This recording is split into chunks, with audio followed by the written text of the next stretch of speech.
At pagkaan po ng balas, nagkatapos po na sila pinilara.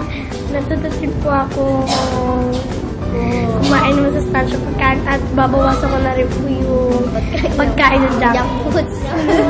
Kung maging malinis po sa kalusugan, tsaka po yung tama pong paghahain ng pagkain.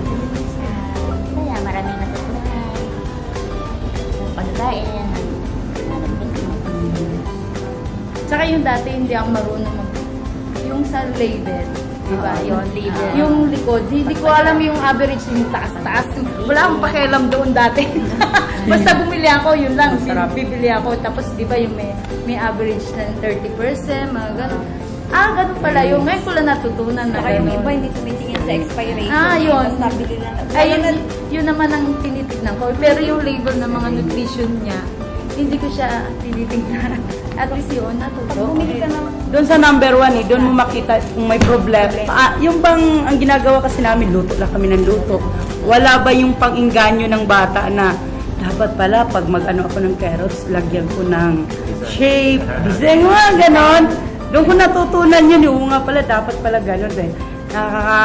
Nakaka-attract yun. Akala ng bata ay ganda yung kulay na yun kasi ginanito ni mama, ganon. So, diba, doon ako gusto ko yun. Tuwan-tuwa sila doon sa t-shirt na binigay ninyo. Talagang hindi nila makakalimutan. Sir, paano ba sumali doon? interesado na maraming bata na Oo, talaga. kasi sila, kinukuha na nga sila ng camera, pinipicturean sila, nakita pa kasi na, Lang sila. yung nagde-demo sila, nakakita sila ng mga tarpaulin, nagge-games, tapos wala to, ikaw kaming t-shirt, Nakikisabay sila pag kumakanta na. Oo. Go-go. Alam din nila. Saka di ba ang lesson natin tungkol doon sa mga malulusog na ay yung mga dapat kainin. Saka yung pangkalinisan, di ba? Talaga makita mo may improvement dun sa bata. Ultimo, pagpasok nila, nagugas ka ba, nagbabalik, natatanong. Bumango yung mga bata.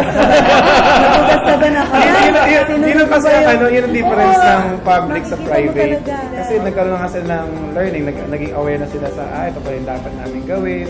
So, ina-apply na talaga nila. So, makita mo yung bata talagang nag-ayos ng sarili, may mga dala ng polvo, may dala Para ng bang ginagawa pa nilang paligsahan yung paglilinis ng katawan nila. Maririnig na nagkukwento. Sabi niya, ginawa mo ba yung tinuro ni ma'am? Paano ka nagugas ng kamay? Mga gano'n-gano'n. Oo. Naririnig kasi na kaya natutuwa kami. Bagas talagang ina-apply nila. Iba parang pag narinig na nila yung Miyerkules na, nagbabalikaan na sila, gano'n. Nagawa mo na ba yung food diary? Ano kinain mo? Gano'n-gano'n. Sabi niya, ay mali, hindi dapat kakain yan. Junk foods na eh. Hindi ba sa susunod, wag ka nakakain yan para wala kang growing na junk food. So at least, aware sila na yung mga pagkain na hindi dapat kainin, iwasan na nila.